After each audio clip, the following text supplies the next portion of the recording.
There's zero, not one scintilla of evidence of sepsis or any other infectious process in Corey's. How do you find as to the charge of aggravated? Guilty. Breanna, always attentive to her son Corey, noticed right away that something was wrong when Christopher Gregor became part of their lives. Whenever Corey came back from his father's place, he was marked with bruises, raising her deepest concerns. As Breanna carefully recorded the bruises on her son's body day after day, her desperate cries for help went unanswered, until the unthinkable happened, and it was too late to protect him. Corey Micciolo was born on May 1st, 2014, to Breanna Micciolo, who became a mother at just 17 while still in high school. Despite the challenges of being a young single parent, Breanna raised Corey with love and dedication during his early years. Corey was a lively, playful child with a passion for painting, drawing, and reading, and the bond between him and his mother was undeniably strong, even in the face of hardships. As Breanna entered her 20s, she began to struggle with drug addiction. Despite this, she insisted that she never used drugs around Corey, and there was no evidence to suggest he was neglected under her care. By the time Corey was 4, he and Breanna were living in a crowded 2-story townhouse with her mother's boyfriend, and her sister as they faced financial difficulties. In 2019, Breanna's mother urged her to pursue child support by establishing Corey's paternity, but Breanna was reluctant to do so. Rather than going through the legal route for support, Breanna applied for food stamps and health insurance. However, the application process required a paternity test, forcing Breanna to move forward with it despite her hesitation. Corey's father ended up being a man called Christopher Gregor. Back in 2013, when Christopher was 21 years old, he assaulted 16-year-old Breanna, which led to her becoming pregnant with Corey. Once Christopher learned he had a son, he and his family quickly began pursuing visitation rights. On the surface, Christopher appeared to be a model candidate for custody. He had been a former high school football star at Monroe Township High School, an honor student, and an active youth mentor in the district's Heroes and Cool Kids program. Christopher also held both an undergraduate and master's degree and maintained a stable career as a realtor. These credentials worked strongly in his favor during the custody proceedings, especially in contrast to Breanna's battle with substance abuse. It wasn't long before Breanna lost custody of 5-year-old Corey due to her drug issues, and Corey was placed in Christopher's full-time care, despite only having met his biological father a few months earlier. Determined to reclaim custody, Breanna entered a drug rehabilitation program, committed to getting clean and fighting for her son. During this period, Christopher moved out of his parents' home and into an apartment complex called Atlantic Heights in New Jersey. Meanwhile, over the next few months, Breanna proved her commitment to sobriety, consistently passing drug tests and staying dedicated to her recovery. As a result, the courts granted joint legal custody. Corey continued living with Christopher most of the time, but Breanna was allowed visitation every other weekend, giving her the opportunity to spend time with her son again. Despite the arrangement, Breanna was deeply worried about Corey spending so much time with Christopher. She recognized that Christopher was not the upstanding individual he seemed to be on paper. Her fears for Corey's safety intensified significantly after his 3rd visit with his father in September 2019, when she noticed visible injuries on her son's face. After noticing the first signs of abuse in September 2019, Breanna began keeping a record of every injury her son Corey suffered. Only a few weeks later in October, Corey returned home with a swollen face and a cut on his lip. When Breanna asked what had happened, Corey stayed silent. Christopher, when confronted, dismissed it as a simple accident during a game of soccer outside.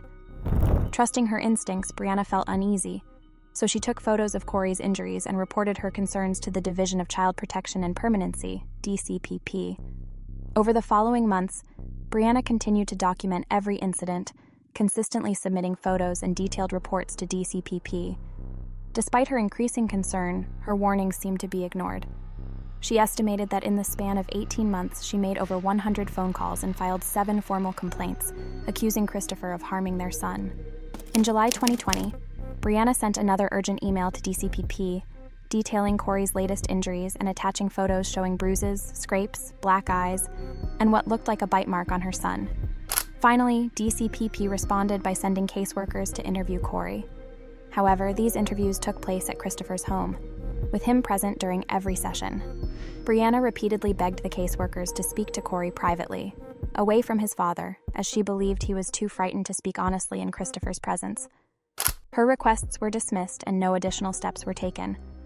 Months of abuse went by, and on March 23, 2021, Breanna picked Corey up from school after he had spent the previous night at Christopher's house. She immediately noticed new injuries on his face. When she asked him what had happened, Corey quietly admitted that Christopher had forced him to run on a treadmill as punishment, calling him fat. On Saturday, March 20th, 2021, it had been Breanna's scheduled day with Corey. They spent the day in Pennsylvania celebrating her father's birthday, enjoying a day filled with fun and family.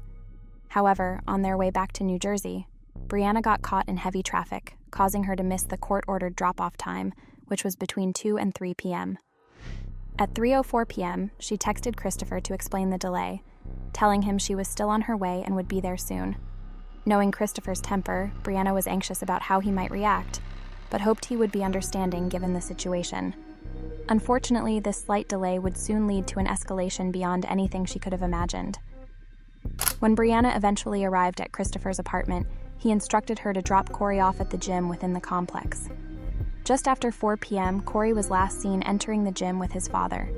CCTV footage later revealed the heartbreaking events that unfolded. At 4:18 p.m., Corey was seen running on the treadmill while Christopher worked out nearby. Less than 10 minutes later, at 4:27 p.m., Christopher approached the treadmill and increased the speed.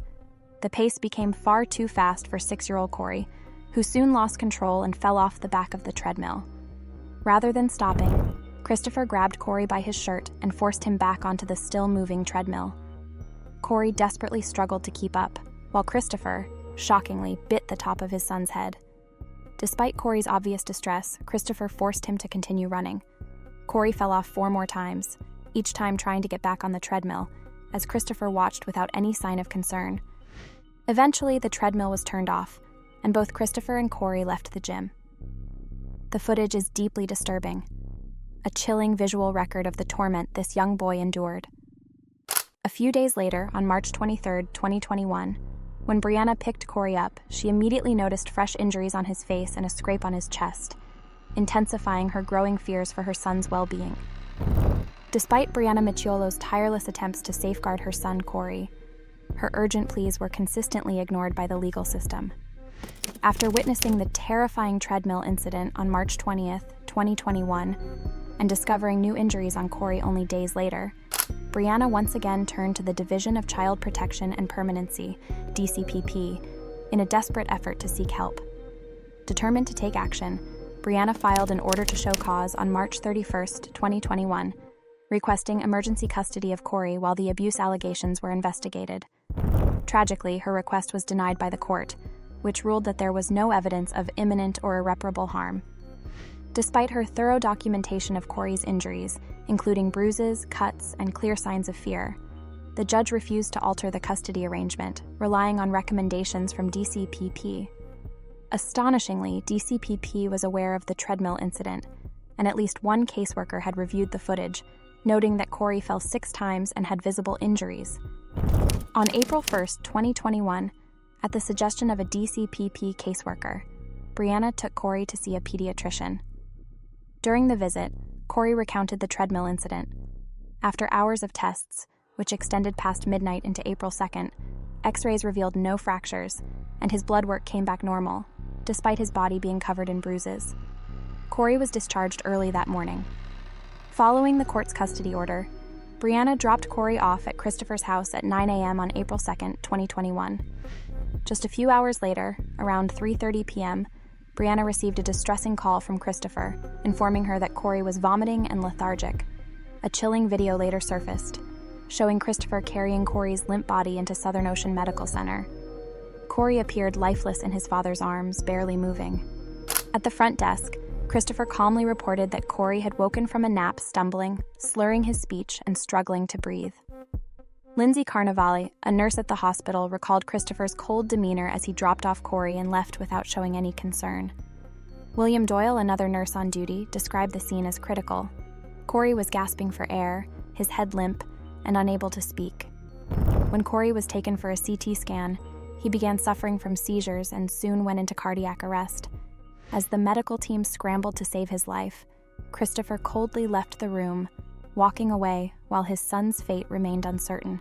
Despite their relentless efforts, 6-year-old Corey tragically passed away, surrounded only by the hospital staff who had fought to save him. He died just over an hour after being admitted to Southern Ocean Medical Center. His initial autopsy revealed that Corey had died from blunt force trauma, with signs of cardiac and liver contusions, acute inflammation, and sepsis. For Breanna, the news of her son's death shattered her world, while Christopher's reaction was disturbingly detached. Within 20 minutes of Corey's death, Christopher fled, driving through the night and eventually making it near the Texas-Arkansas state line. On July 7, 2021, Christopher Gregor was arrested for child endangerment following the horrific treadmill incident that had already raised concerns about his abuse of Corey. However, he was released due to New Jersey's bail reform laws. Dr. Dante Ragusa, who conducted Corey's initial autopsy, confirmed that blunt force trauma, cardiac and liver contusions, and sepsis led to his death. However, the manner of death was classified as undetermined. In September 2021, Dr. Thomas Andrew, a consulting forensic pathologist, reviewed the case and concluded that Corey's death should be classified as a homicide. His findings indicated that Corey had likely suffered an acute traumatic injury to his heart within 4 to 12 hours of his passing. Dr. Andrews' examination also uncovered alarming signs of long-term abuse, including multiple blunt force injuries to Corey's chest and abdomen, a lacerated heart, and a contusion to the left lung, along with injuries to his liver. This evidence painted a grim picture of the chronic abuse Corey endured leading up to his tragic death. The extensive investigation concluded that Corey had been in Christopher Gregor's custody when he sustained the injuries that ultimately caused his tragic death. As a result, on March 9, 2022, Christopher Gregor was arrested and charged with first-degree murder. He was held without bond at Ocean County Jail, and his trial began on April 30, 2024. The prosecution argued that Corey's death was directly linked to the physical abuse he endured while under Christopher's care after Breanna dropped him off on April 2, 2021. During the trial, Assistant Ocean County Prosecutor Christine Lento built a compelling case, emphasizing that while the treadmill incident was shocking, it was not an isolated event. She argued that the abuse Corey suffered over time, under Christopher's care, was the ultimate cause of his death. The defense, led by attorney Mario Gallucci, sought to portray Christopher as a responsible father trapped in a hostile relationship with Breanna. Gallucci argued that Christopher had been doing his best to care for Corey amid ongoing conflicts with Breanna. The defense claimed that Corey had died of natural causes, challenging the autopsy results that labeled his death a homicide. They further attempted to shift blame by suggesting Corey's bruises appeared after his visits with Breanna, aiming to cast doubt on her credibility. They brought up Breanna's past struggles, including instances where she had relapsed, to undermine her role as a mother.